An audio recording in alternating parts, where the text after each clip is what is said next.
وقضينا إلى بني إسرائيل بمن رون كردونته بني إسرائيل هوال من داونته في الكتاب لو فيام في روزدا كبويان شوى لتفسدن في الأرض مرتين دو جار كونه خرافكاري إفسادش بريتية لوي سروشتي شتك بقوري بوشتي دش بين وكو ميويك كالرزيوة لي قريتا زياتر أرزي خوي فاسد بيو أنجا أبيبا مفسد بوشتي تر جان لبرك نخوش لي قري درو خوي فاسد بو لنا ونخوش يكور دور فاسد يكردو لي قري تر أبيبا مفسد بوشتي تر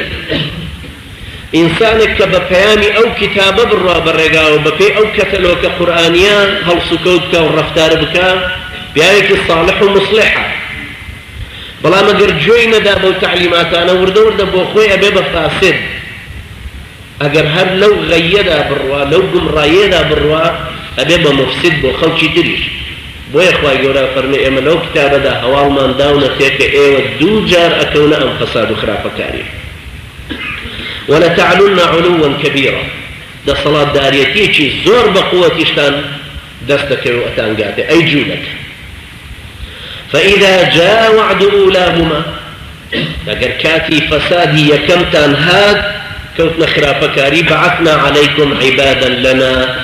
أولي بأس شديد فجاسوا خلال الديار وكان وعد الله مفعولا أو كاتي يكمك خريجي فساد بن إيوه إما عبدكاني خومان أميرين بو إيوه أوش كأفرمي عبادا لنا هندق لمفسر كان وتوي أنا أمان زماني بخط نصر بو كلكاتي خويا شر بيني بابل وأورشليم بوا بلام هندي شي تريشا رديان لو دعوة وجهك بخط نصر كابرايشي مشرك بوا أما فرمي عبادا لنا كوابو أبو كساني كأتن أهلي دينا وفرستا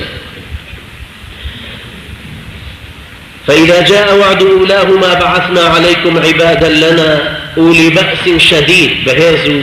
لهاتو كارا موبد صلاة فجاسوا خلال الديار وكان وعد الله مفعولا أو كاتب بهموش وينيكي إيوا بربلاو بنو دا صلاة أنا قاتا هموكو تشوكولانك وقلاو حساريكي إيوا بلاو بنو بوشونانا وعدي خواي پروردگاري شديتك ثم رددنا لكم الكرة ديسان جاري چيتر إيشك أقريني نو دستي خوتان بچولك كان فرمي بويد بزانن كمعادلك بو جاري دونش عفوية عامتيا بويك خوتان راس كنو ثم رددنا لكم الكرة عليه وأمددناكم بأموال وبنين وجعلناكم أكثر نفيرا وإن أحسنتم أحسنتم لأنفسكم إن أحسنتم أحسنتم لأنفسكم